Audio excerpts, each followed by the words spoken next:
despite what their moms told them. They just aren't talented enough for radio. Unfortunately, anyone can have a show these days. Sean. Well, I'm pretty hard to figure out sometimes. In fact, I can't even figure myself out sometimes, so don't you try to. Joe. You're an idiot and really a disloyal person. This is the Cuse Militia. Those two unapologetically biased, orange-blooded homers, Sean and Joe. It's the most bullshit thing I've seen in 30 years. Welcome, orange men and ladies. Happy Sunday. This is the Cuse Militia with Sean and Joe at Cuse Militia on the socials. Go there. Join the militia. Thank you for tuning in and hanging out with us. We appreciate all of you. This is your Albany post-game show. You'll hear from us, and we'll hear from you in fan feedback. A little late there, Joe. I know. On the 62-24 win over U of Albany. What should we take away from it? We don't know. We'll get into all of that. And your thoughts. But first, what Coach have to say?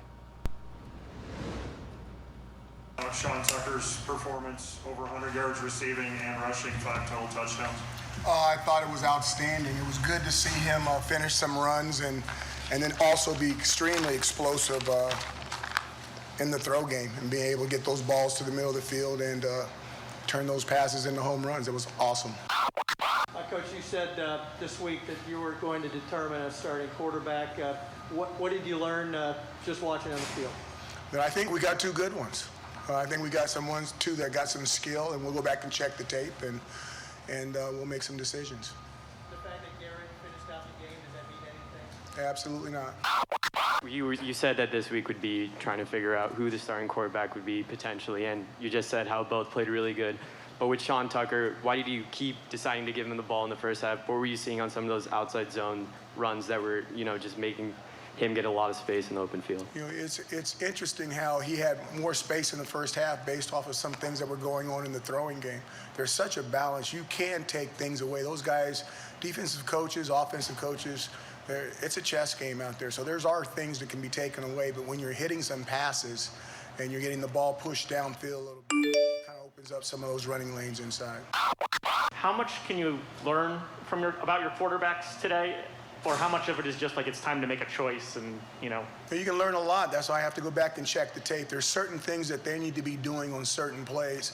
Now, if they don't do those things and they turn around and put the ball somewhere else and their success, yeah, that's good for the average fan. But when we're looking at the technical things, the things that are going to matter when the competition is not like that. Competitional advantage, a competitive advantage maybe this week. But there's going to be weeks when it's going to be even. There's going to be weeks when the opponents have a better advantage when it comes to personnel. So we need to be technically right. So those are the things we'll go back and look at. when you leave here today, do you feel like you know who it is, or is it close enough that you really have to look at the tape? It's fair enough that I need to go back and look at the tape. It's not something that you want to do on emotion. You want to take the emotion completely out of it, even though it's a very emotional decision. I saw Andre Schmidt set the career field goal record here today. Just considering everything he's accomplished since he came here as a walk-on, I just wonder if you could share some thoughts on seeing him get the record here today. You know, the things I think, when I think about Andre, I think about the very first time, and this was Sterling Hoffrichter. He comes up to me and he goes, "Coach, the new kicker is really good." I'm like, "Which kicker?" He points to Andre. I said, "You're my kicker." He goes, "Coach, he's really good." I said, "Well, how good is he?" And Sterling said, "He's better than me." And when he said that, I looked at Sterling and I said, "He's not better than you until I say he's better than you." He says, "Coach, he's good."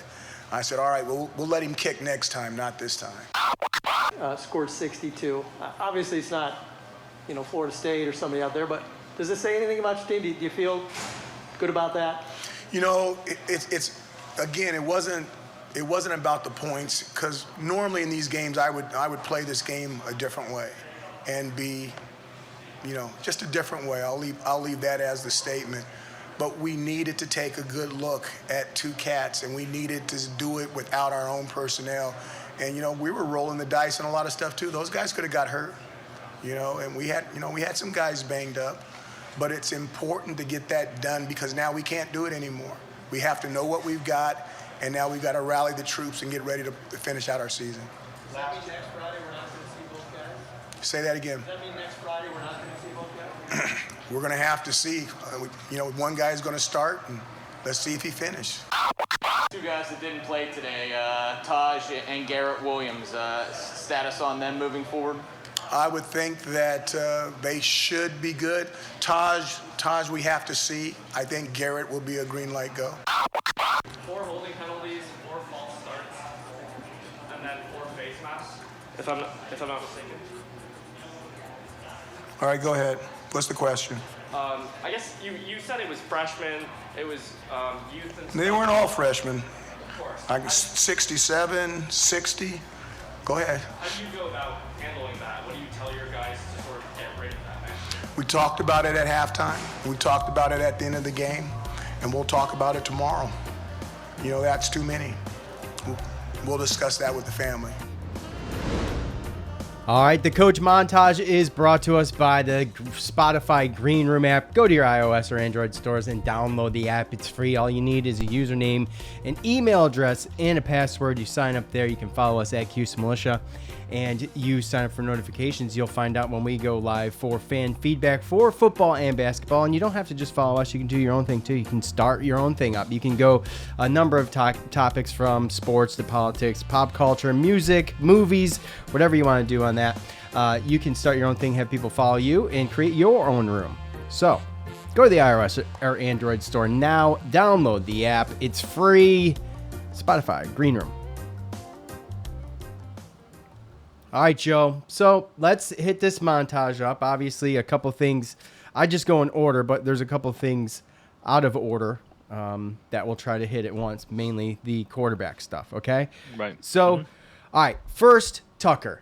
Obviously stealing all the headlines, okay? The dude's an animal. We know he's an animal. 253 all-purpose yards for him, 121 receiving, 132 on the ground, 40.3 average through the air on a long screen pass with just the yards after catch were all him on that pass from Garrett Schrader, and then over 10 yards a carry on the ground.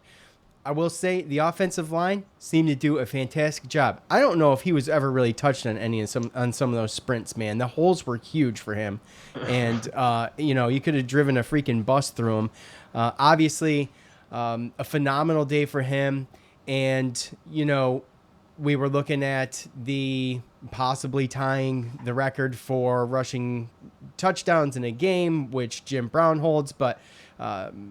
He was benched after, I think, one series in the second half. First of all, we don't want to get him hurt, right? So that's the main thing. Right. Obviously, He showed us what he could do. Then what do you got to prove after that?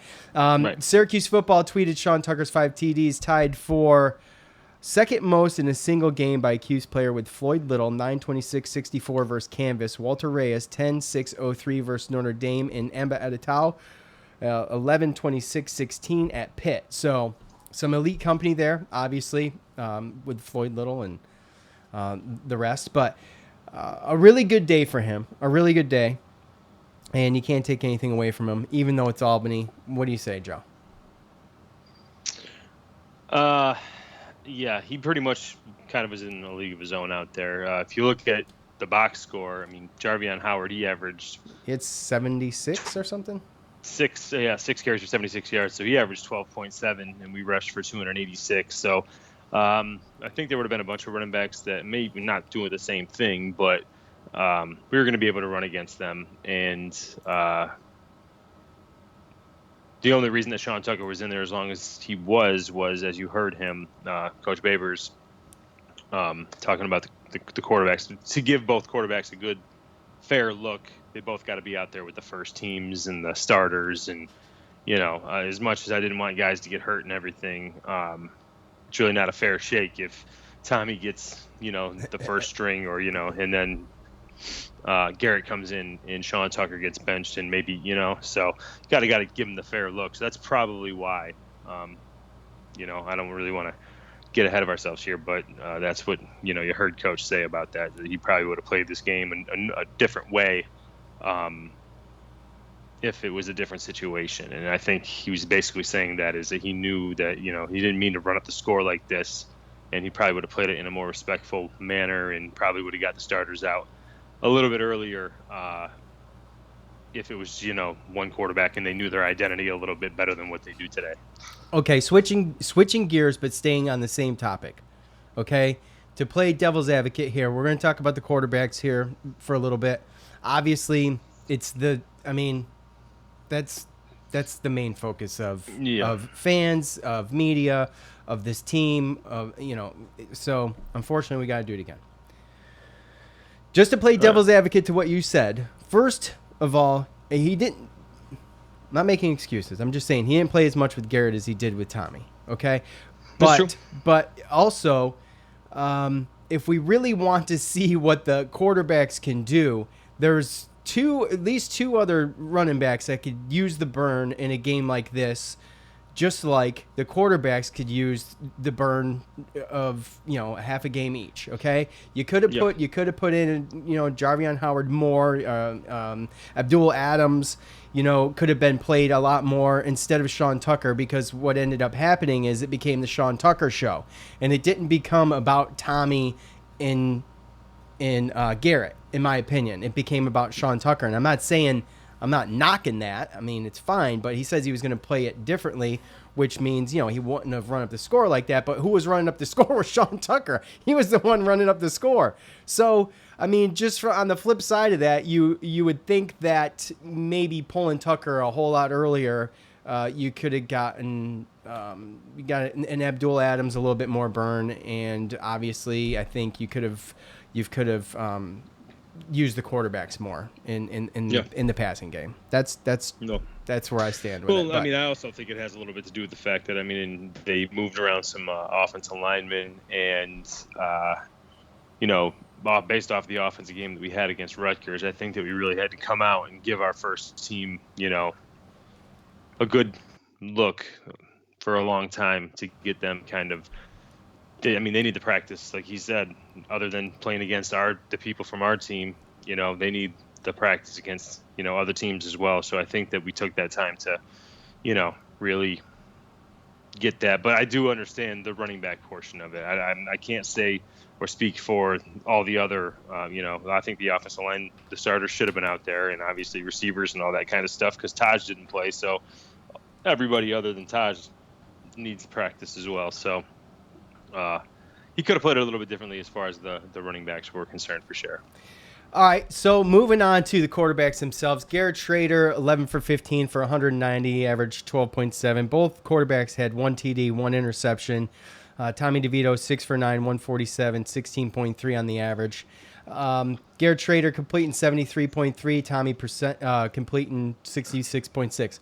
To me, it was very even. They both had a touchdown. They both had an interception. I think it's clear, Joe, what each of them are good at, and we've already talked about it. Obviously, Garrett Schrader a little bit more versatile with his feet. There was one play specifically where you saw that, and he ran for 2 touchdowns. So running backs weren't too happy about them, but yeah, he had to do what he had to do. Yeah, obviously, he's but fighting for a certain job. He is, and I thought that it was pretty good as far as the competition went. I still thought it was pretty equal. I actually put out a poll at the end of the game, and I said on Twitter, the starting QB is clear. A, Tommy should start. B, Schrader should start. Or just kidding, it's not clear. And out of 120 votes. Just kidding, meaning that it's not clear. 29%. Schrader should start came in at 28%, and Tommy should start came in at 43%. So I think that not even through watching them play, but how the game was represented to me watching it, with Tommy starting the game and taking most of the first half, getting taken out of the game for a series because of it, he was rattled, and then coming back in instead of letting Garrett Schrader just finish it off and keeping Tommy safe. It's clear to me that yes, Tommy is going to be our starter at Liberty. We're going to be back to a 1 quarterback team, and we'll have, like Coach said, we'll see who starts the game. We'll see if they can finish it, and it's going to come down to that. That it's going to be Tommy's team as long as he can hang on to the ball as long as he doesn't make bad choices, as long as he's, not putting the team in a bad spot. The short leash is there, but Tommy's going to be the guy. Yeah, I mean, I'm right there with you. I think that the pass to Damian Alford for a 73-yard touchdown, I think really was the X factor to me. I mean, like I said, Garrett Schrader didn't look bad, and if you put their stats together, I mean, 17 to 24 for 337 yards, 2 touchdowns, 2 interceptions. Obviously, you have 1 interception goes through receiver's hands, which, I mean, we could talk about that. Let's talk about it. It may come up in fan feedback, but we have to hit that. Yeah, we will. Okay. But yeah, I mean, when you look at that, that's not a bad line. And then when you look at the rushing, it would be 14 rushes for 70 yards and 2 touchdowns. So, I mean, you take their combined stats, and I'll take that quarterback. No kidding. Every week, right? Yeah, so, absolutely.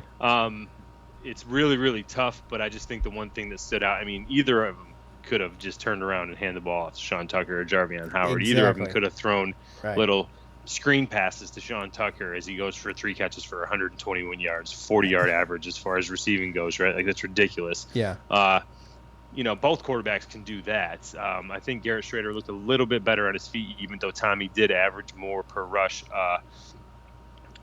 Really, the only really one play that stood out was that bomb to Alford. Even pretty much short to mid-range throwing and running the ball.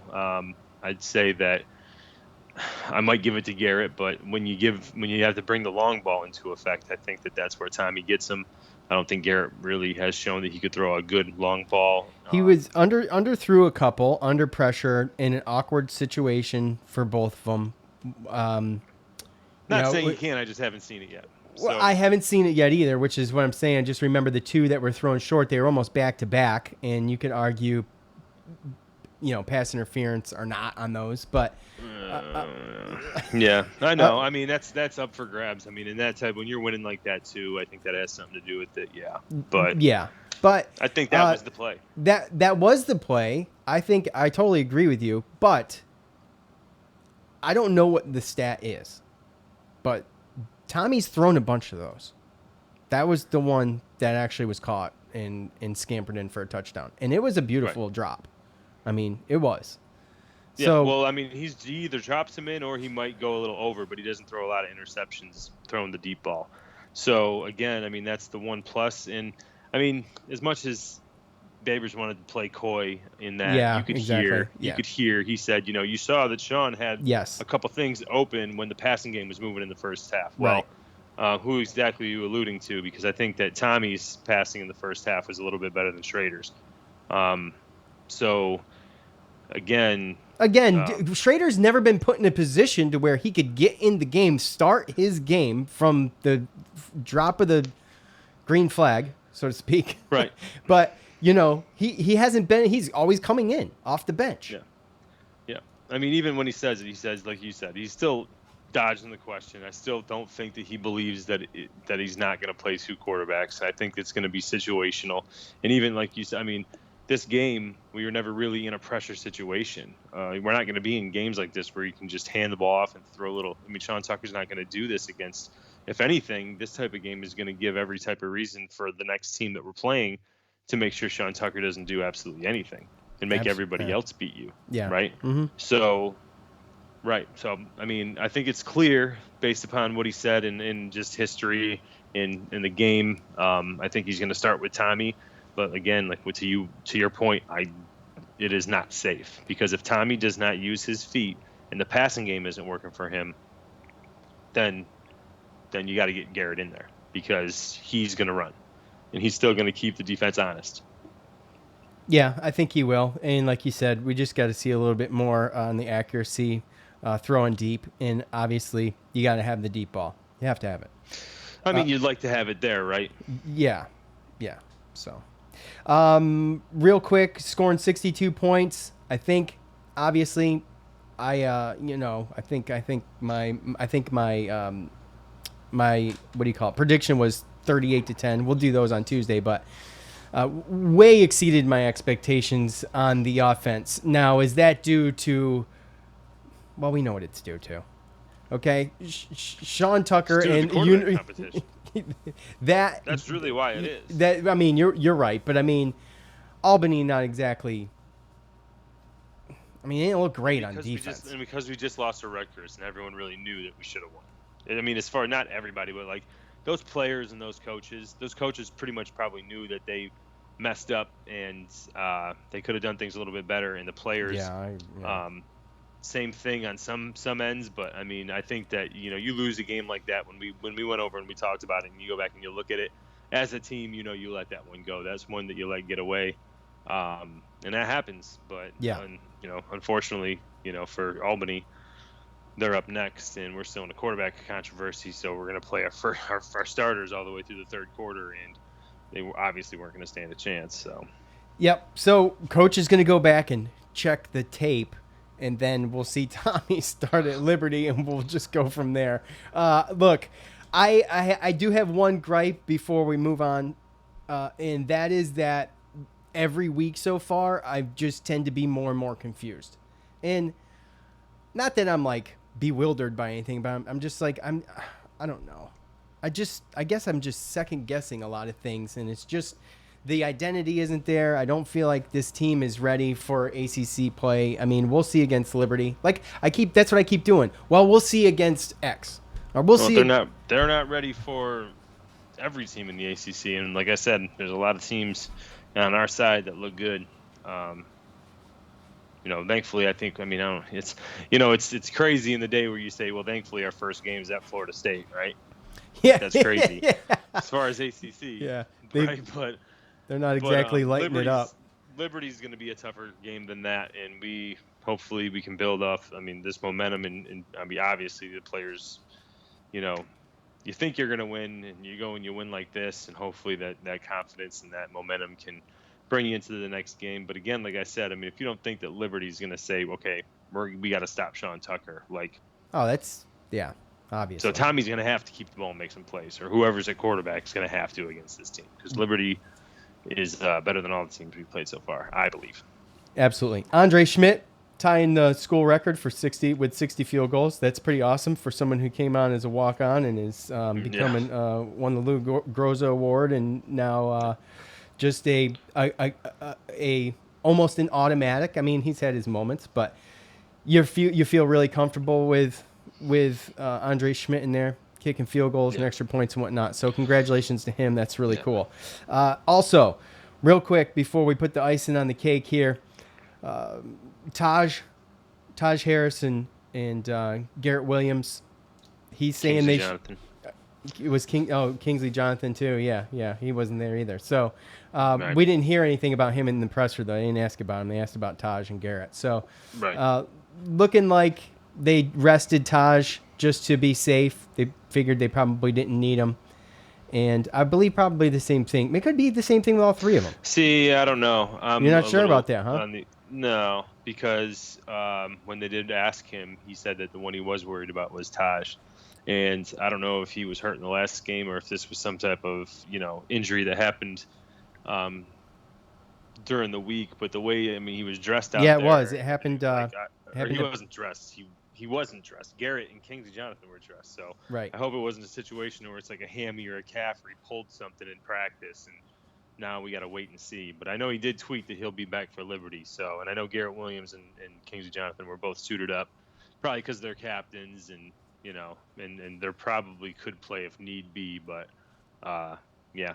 And Chris Elmore, too. So, you look at it. Yeah, we knew about Chris Elmore, though. That could be a couple more weeks still.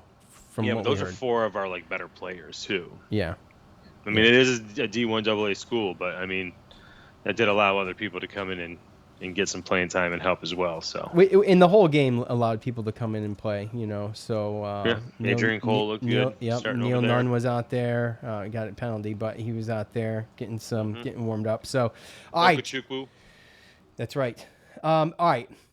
16 penalties for a school record 164 yards. That's not exactly the record you want, obviously, that goes without saying. And also, if you do that against any of the next opponents for the rest of the season, you can kiss that victory goodbye because you're not going to overcome that. There's no way. The lack of discipline was very disappointing, especially against a school like this. I know they were, flip-flopping quarterbacks and whatnot, and I mean, but there's no excuse at this point for that, in my opinion.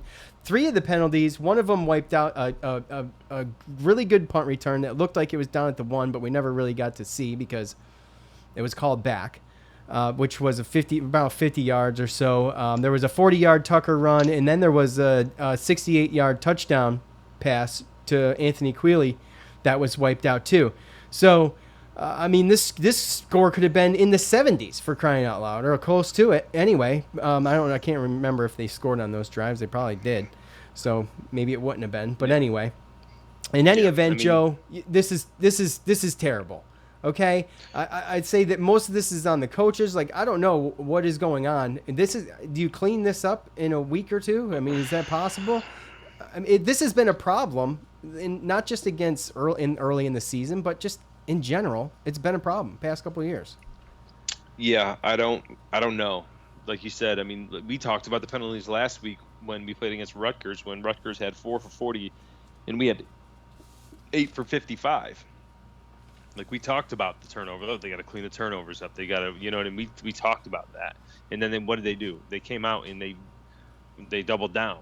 And they had, what'd you say, 16 for 164 or whatever? They had 8 in each half. Yeah. They didn't even clean it up in the second half. Ridiculous amount of face masks.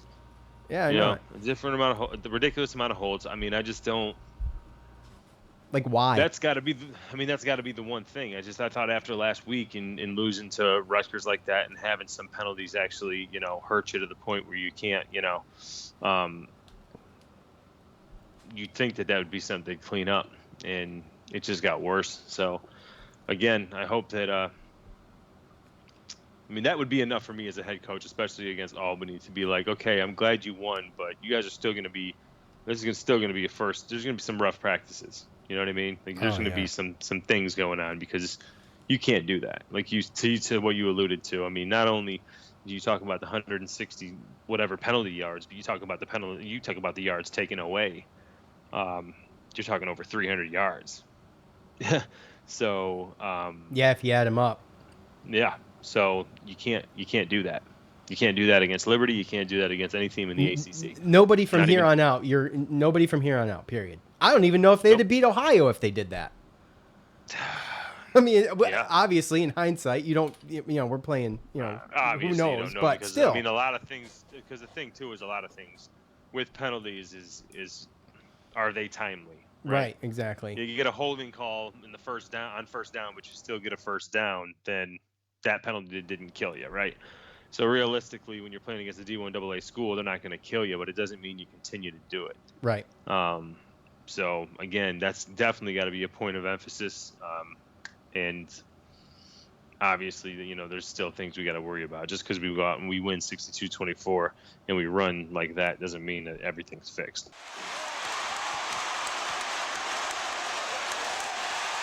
It's time to hear from you, the loudmouths from the Loud House.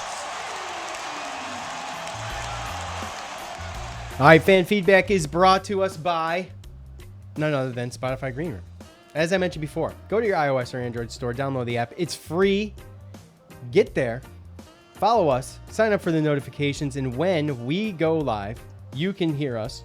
You get the notification. You come on. You can either hang out in the green room and you can talk. You can shoot the breeze with everybody else in there. You can shoot the breeze with us.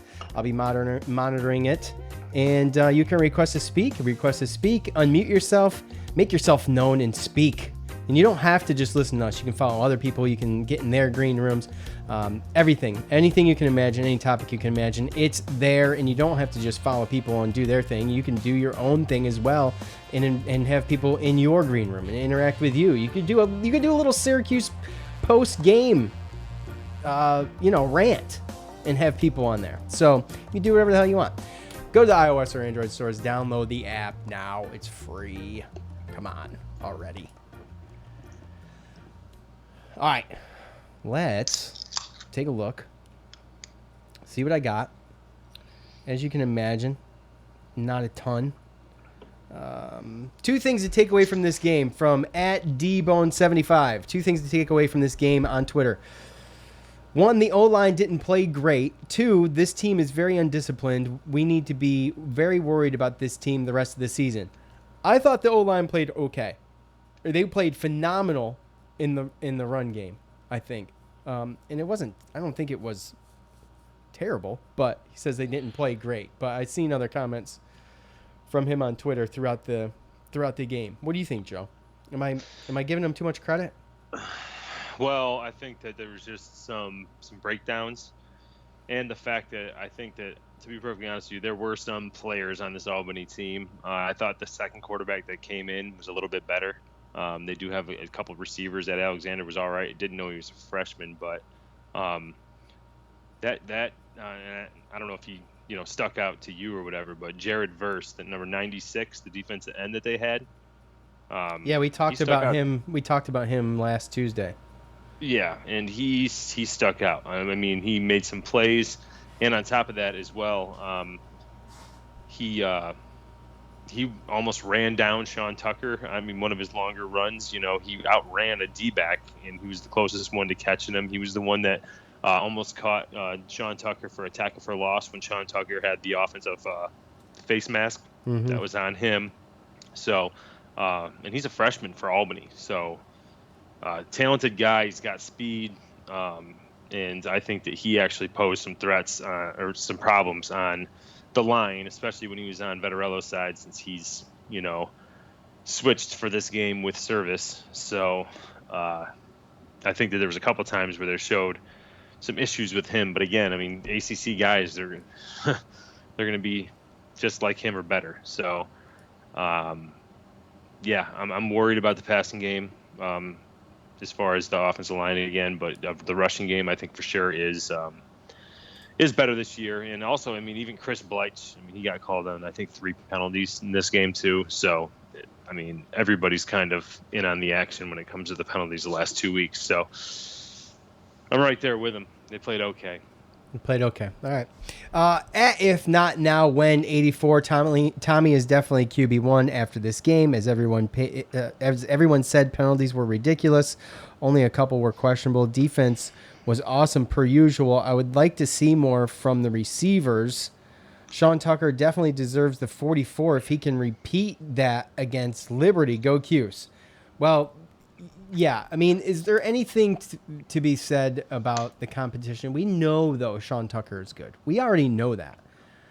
And I don't think it needs to be proven. But when you start talking about the 44, I mean, what's the threshold, right? So, right.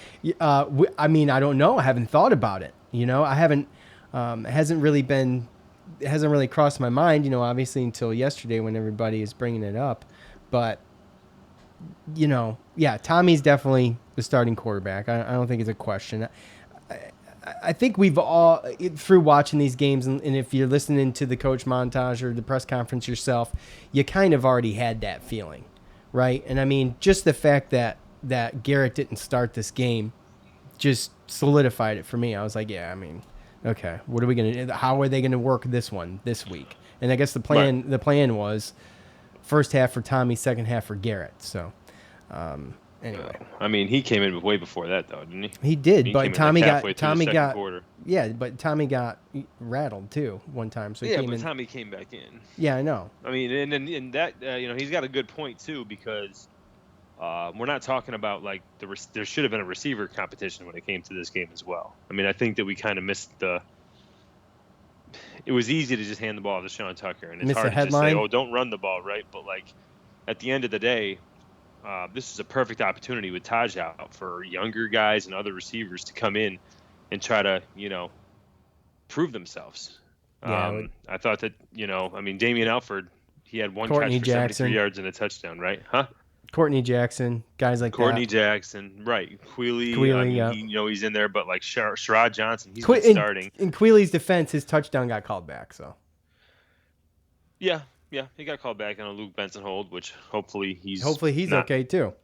Yeah, So, but I mean, Sherrod Johnson needed to prove that he's starter worthy. You know, we got a Rondé Gatson. I mean, another one too, Devon Cooper, who we talked about. He was out there, number 25. He had 3 catches for 26 yards. And after Trevor Pena, he's a good returner, but he doesn't look to me like a great slot receiver. And he's really short. You want to talk about it now? Yeah, might as well. That interception.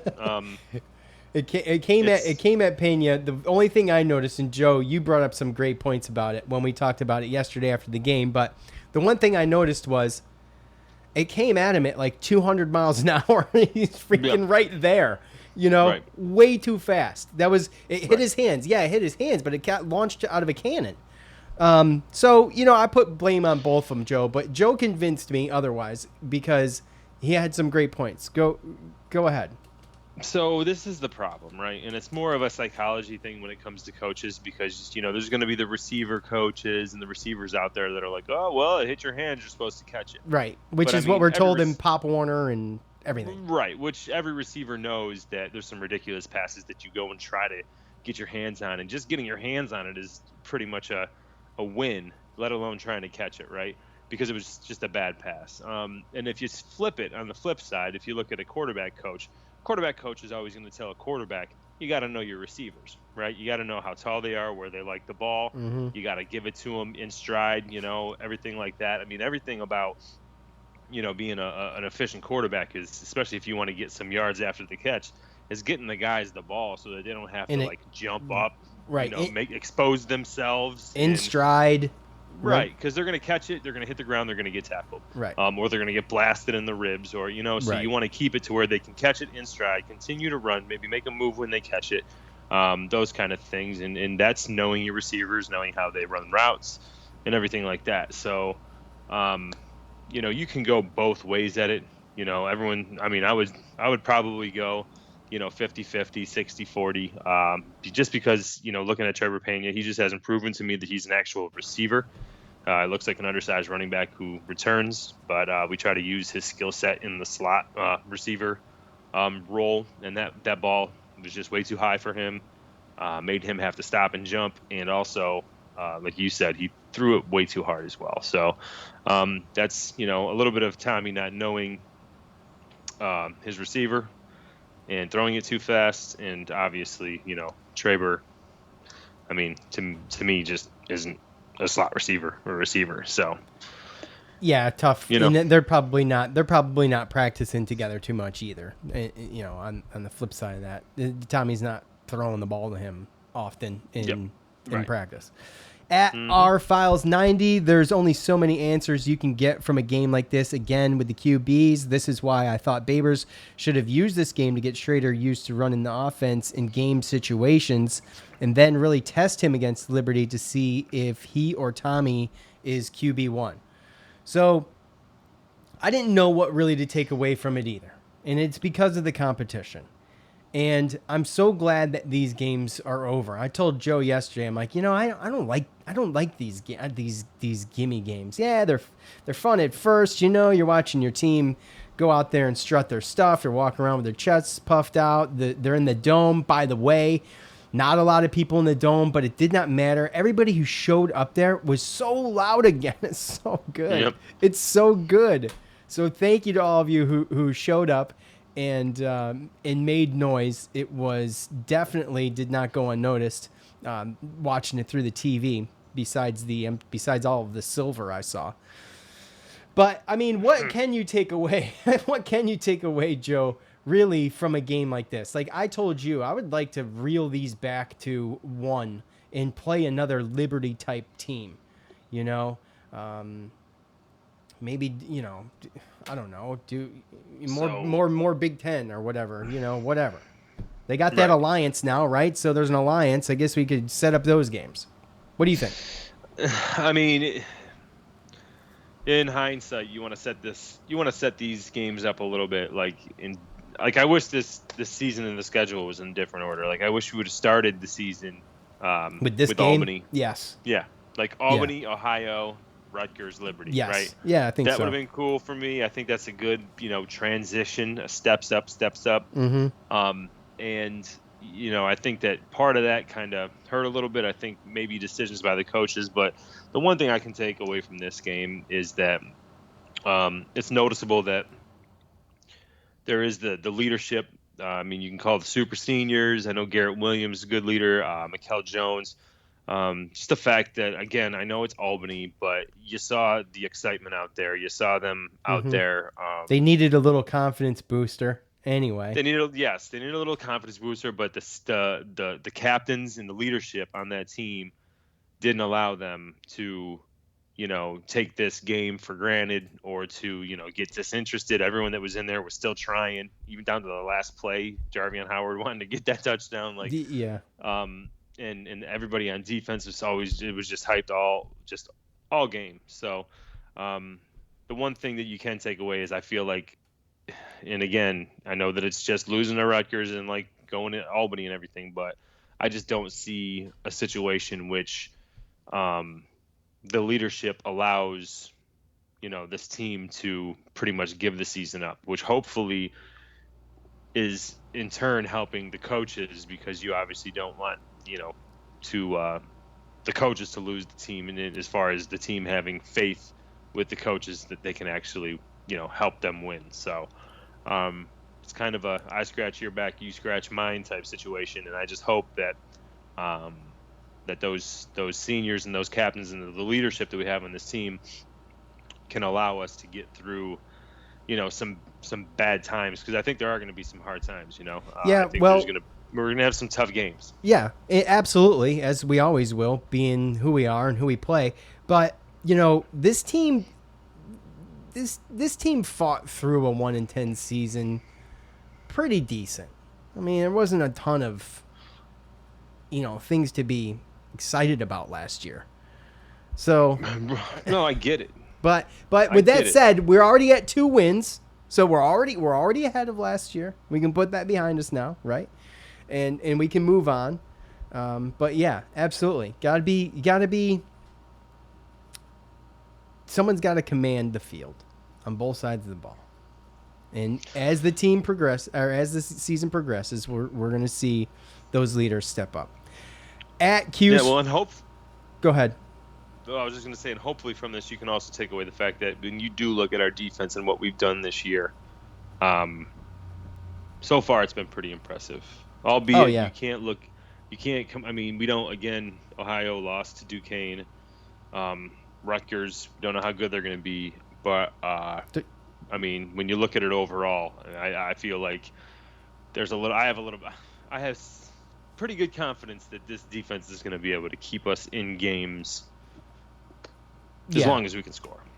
As long as we can keep them off the field and move the ball, move the ball, put points on the board, whatever it takes. Obviously, you see, Coach.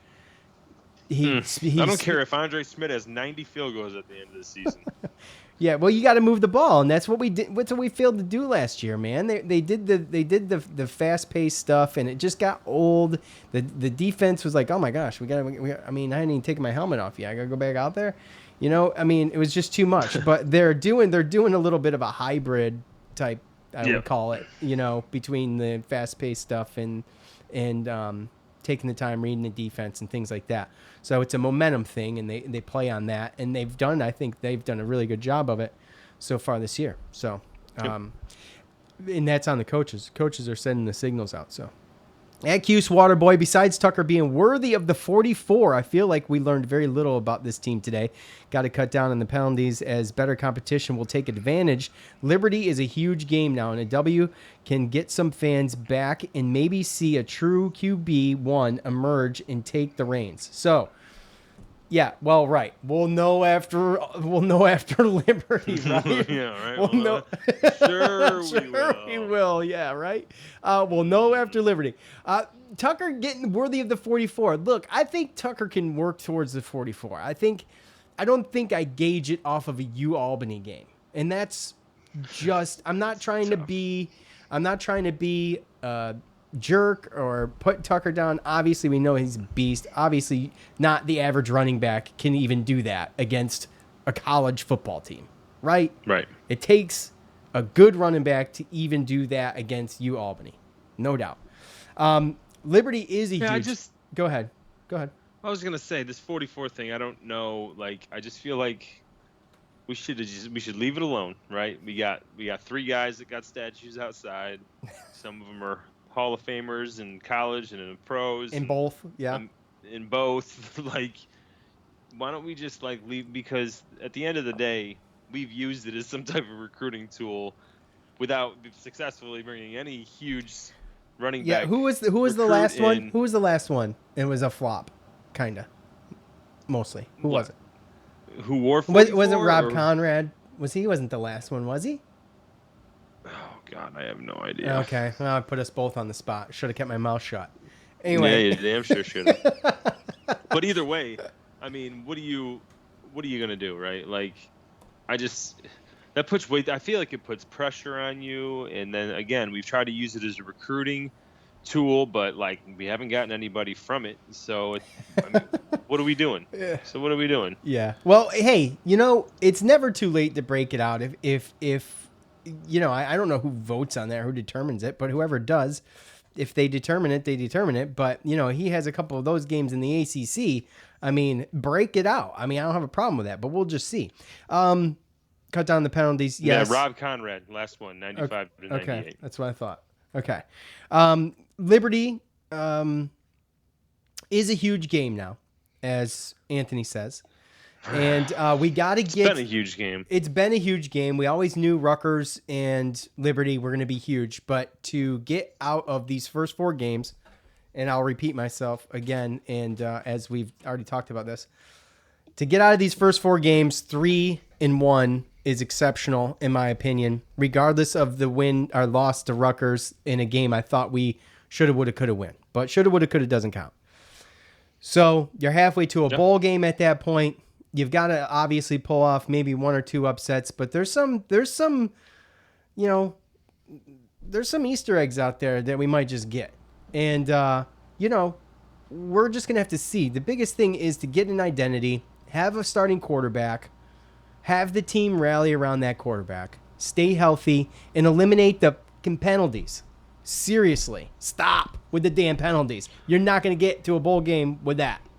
Joe. Yeah, no, absolutely not.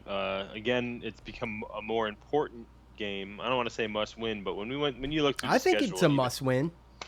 It might be at this point.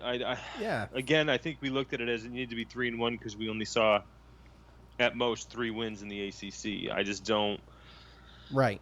I'm not 100% sure now, but I know that there are some good teams out there for sure, and it's too early in the season to know how good these other ACC teams are. So obviously, going into ACC play 3-1. I know with our show with Tyler and Mike, we talked about that and how we thought we needed to be 3-1 to get to a bowl game, and starting out 2-2 would kind of put us a little bit back a little bit. So, I mean, don't they want to prove me wrong? I picked them at 5-7.